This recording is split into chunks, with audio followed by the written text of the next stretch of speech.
السلام عليكم. والسماء ذات البروج واليوم الموعود وشاهد ومشهود قتل أصحاب الأخدود النار ذات الوقود إذ هم عليها قعود وهم على ما يفعلون بالمؤمنين شهود وما نقموا منهم إلا أن يؤمنوا بالله العزيز الحميد الذي له السلام عليكم. السماوات والأرض والله على كل شيء شهيد. naannoo magaalaa Baabbileetti reeffi isaanii gariin waraabessaan nyaatamee akka argame maatiin isaanii BBC'tti himaniiru. Maaltu ta'e laata? Habtaamuu Xibabuu obboleessa isaanii obbo Nuuraa Umar bilbilaan dubbisee akkanattiin isiniif dhiyeessuudhaaf jira. Obbo Muhammad Guyyaa Kamisaa akka irraati. Kanaafii waajjiruma deeme akkuma gisee kan deemte. Akka san booda ijoolleen isaa waajjirumatti deemtetti beekte. San booda ganama gisee sa'aatiif walakkatti waajjira jiraadha. Hojjetaa waajjira isaanii irraa dhageenya. Guyyuma isaanii haga sa'a shanitti silkiin isaanii gara itti sa'a shan booda silkiin isaanii dura itti bakka. Waajjira waldaa hojii gamtaa godina Harargee baate. Sana booda isin barbaadaa turtanii gaafa Kamisaa yookaan Jimaataa? Ijoolleen barbaadaa turtanii ciroorran ture gaafuma barbaadanii dhaban natti bilbilan. Abbaa keenya lamnee jirti jedhani. Ijoolleen isaa daa'imman tokko umrii waggaa 12 taati.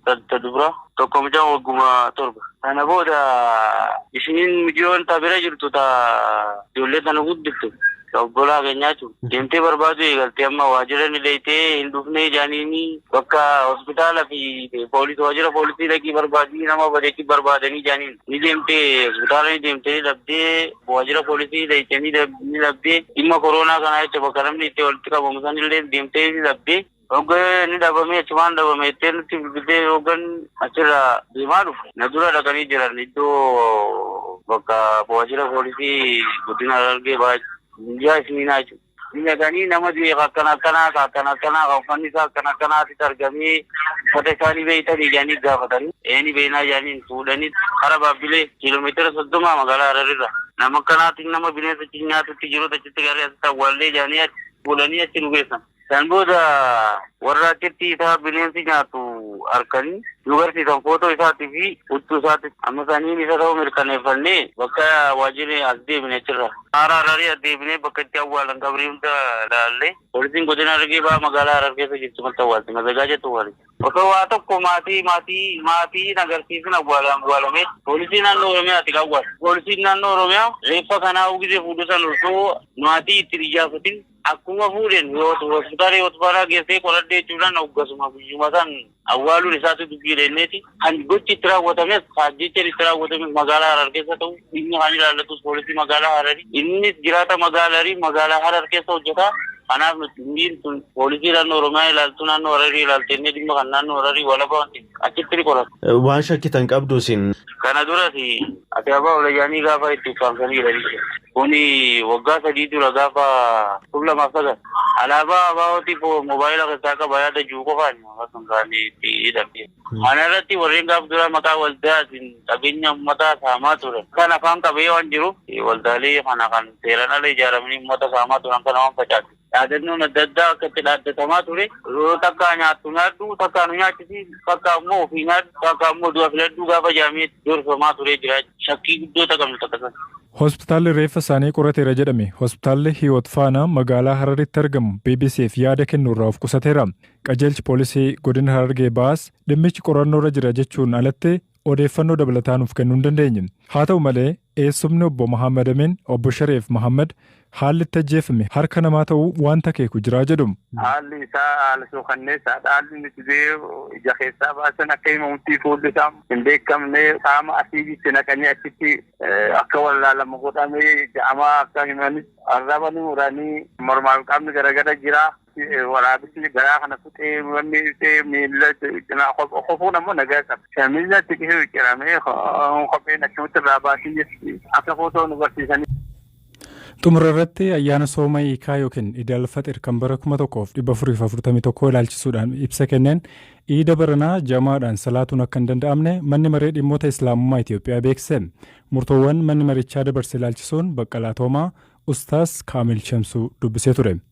Murtoowwan har'a darbanii tokko haala amma yeroo keessa jiru kanaa wal qabatee uummanni keenya akkuma duraanii yaa Ramadaaniif manuma isaatti soomaa ture salaatas manuma isaatti salaataa ture ammas immoo amma danda'ameeni mana isaatti salaata iidiis akka salaatu masjiidota wal qabatee immoo har'a galgala irraa kaasee imaamman masjiidaa ulamaa'ii naannoo masjiidaa jiranu waa'ee akkaataa zakaatal fitrii akkaataa sirna iidaatiin wal qabatee maayikiroofoonaan masjiida isaanii ta'anii akka hamma ta'e tokko uummata hubannoo akka kennan waan jedhu masjiidarraa daawaan akka godhamu yoo immoo iida ta'uun mirkanaa'e immoo takbiiraan bifa barbaachisaa ta'een masjiidarraa akka godhame uummanni bakkuma jirutti manuma isaa taa'ee bakki jiru taa'ee haala barbaachisaa ta'een iida isaa akka kabaju waan jedhu murtoo kanneen kan dabarsan jechuudha. Maaliif dhibeen kun haala amma irra jiru kanaanii gadi bu'aa hin jiru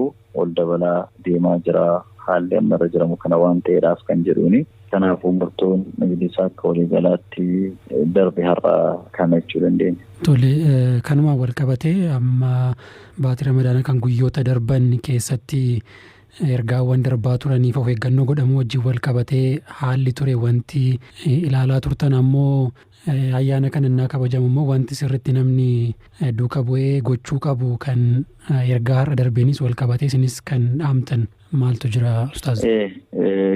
Wanti dabarsinu maali? Uummanni keenya yeroo gabaa dhaqu, yeroo horii bituu haa ta'u, yeroo huccuu bituu, meeshaa iidaaf wantoota adda addaa bituuf yeroo bahu of eeggannoo cimaa akka inni gochuu qabu ergaa kana kan nuti dabarsuu barbaannu walirraa fagaateetu walitti hin siqatin of eeggannoo cimaa godhee maaskii fuularratti afaan irratti godhachuun haa ta'u waan barbaachisu of eeggannoon barbaachisu hunda gochuudhaan dhibeen kun hamma inni darbutti gaa hamma dandeenyuuni wal dhaggeeffataa wal caqasaa isa kanaan dabarsuu qaba. Ayyaanni warra guddaa lubbuu namaatu dursa. Ayyaanni yoo barana bifa kanaan dabarsin immoo waggaa